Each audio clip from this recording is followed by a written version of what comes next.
بسم اللہ الرحمن الرحیم۔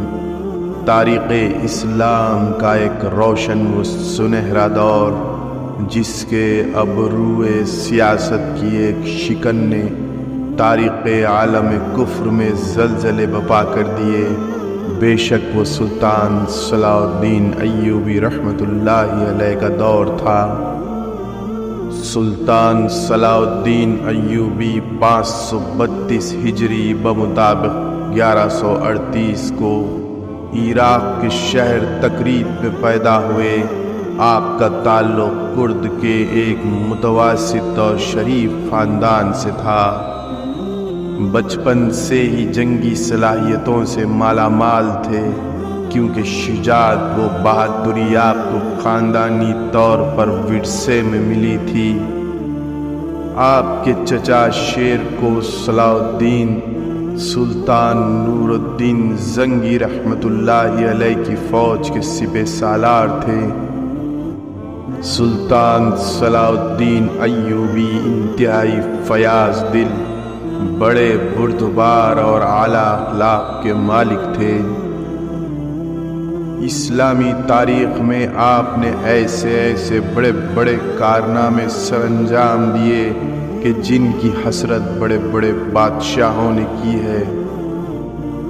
مورخ لین پول سلطان صلاح الدین ایوبی رحمۃ اللہ علیہ کے بارے میں لکھتا ہے، بچپن میں سلطان صلاح الدین ایوبی سے کوئی ایسی علامات ظاہر نہ ہوئی جن سے یہ ظاہر ہوتا کہ وہ آنے والے دور میں کوئی بڑا آدمی بننے والا ہے، مگر وہ کم سنی سے ہی ایک روشن مثال اور ایک پرامن نیکی بنا رہا، جو شرفاء کو تمام اخلاقی برائیوں سے دور رکھتی ہے۔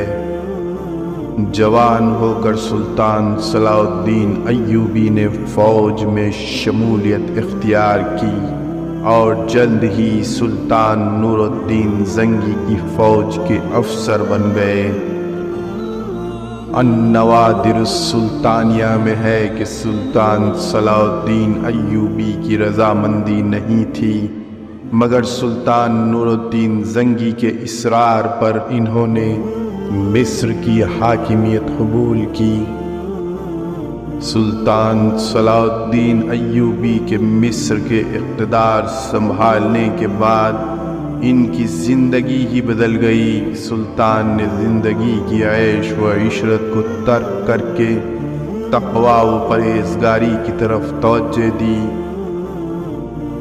سلطان صلاح الدین ایوبی نے اپنی تمام تر کوششیں اس امر میں صرف کی کہ ایک ایسی سلطنت قائم کریں جس میں دشمنان دین کو بے دخل کرنے کی پوری طاقت ہو۔ اسی لیے سلطان صلاح الدین ایوبی نے ایک مرتبہ فرمایا، جب اللہ تعالیٰ نے مجھے مصر کی حاکمیت عطا کی تو میں سمجھ گیا کہ فلسطین بھی مجھے دینا اللہ کو منظور ہے۔ سلطان صلاح الدین ایوبی رحمۃ اللہ علیہ کو اپنی زندگی میں جہاد فی سبیل اللہ سے بے حد رغبت تھی۔ اسی رغبت کا نتیجہ تھا کہ مصر کی عمارت سنبھالنے کے صرف 5 سال بعد ہی سلطان صلاح الدین ایوبی نے 569 ہجری میں یمن بھی فتح کر لیا۔ مزید 6 سال کے عرصے میں 575 ہجری تک سلطان نے شام، موصل، حلب اور دیگر ساتھ کے کئی علاقے اپنی سلطنت میں شامل کر لیے۔ 581 ہجری میں جنگ حطین ہوئی، جس کے نتیجے میں اللہ تعالی نے سلطان صلاح الدین کے ہاتھوں بیت المقدس کو آزادی عطا فرمائی۔ صلیبی سردار ریجینالڈ نے بہت سارے عیسائیوں کو ساتھ ملا کر مدینہ طیبہ پر قبضہ کرنے کی غرض سے حجاز مقدس پر حملہ کر دیا۔ ریجینالڈ وہ صلیبی سردار تھا کہ جس کے ساتھ سلطان صلاح الدین ایوبی نے چند سال قبل امن کا معاہدہ طے کیا تھا کہ ہم ایک دوسرے کی حفاظت کریں گے، مگر کافر اپنی کارستانیوں سے باز نہ آیا۔ رینالڈ بدبخت نبی کریم صلی اللہ علیہ وسلم کی شان اقدس میں گستاخیاں بھی کیا کرتا تھا۔ سلطان صلاح الدین ایوبی رحمۃ اللہ علیہ کو جب پتہ چلا تو آپ نے اس لشکر جرار کی سرکوبی کے لیے فوراً اقدامات کیے اور ان کا تعاقب کرتے ہوئے مقام حطین پر ان کو آ لیا۔ مسلمانوں اور عیسائیوں کے درمیان یہ بہت بڑا معرکہ ہوا، جس میں 12,000 مجاہدین کے مقابلے میں 50,000 سے زائد عیسائی فوجی سامنے آئے۔ کئی دن تک شدت کی لڑائی جاری رہی۔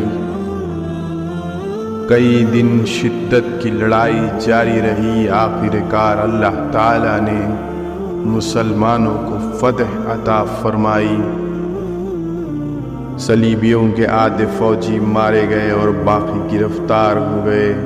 گرفتار ہونے والوں میں صلیبیوں کے 2 بڑے سردار ریجینالڈ اور بادشاہ گائی بھی شامل تھے۔ سلطان نے ریجینالڈ سے کہا کہ ہم نے تمہارے قتل کی 2 بار قسم اٹھائی تھی، ایک جب تم نے ہمارے ساتھ کیے گئے معاہدے کے خلاف ورزی کی اور حاجیوں کا قتل عام کیا، دوسرا جب تم نے مدینہ طیبہ پر حملے کا ناپاک منصوبہ بنایا۔ سلطان صلاح الدین ایوبی نے ریجینالڈ کا سر قلم کر کے اللہ تعالیٰ کا شکر ادا کیا۔ اس معرکے کے بعد مسلمانوں نے صلیبیوں کے تمام علاقوں پر قبضہ کر لیا۔ سلطان صلاح الدین ایوبی نے جنگ حطین کے فوراً بعد موقع ملتے ہی بیت المقدس کا رخ کیا، اور آخر کار وہ دن آ ہی گیا جس کا سلطان کو بے حد بے چینی سے انتظار تھا۔ اسلامی لشکر نے بڑے زور سے حملہ کیا۔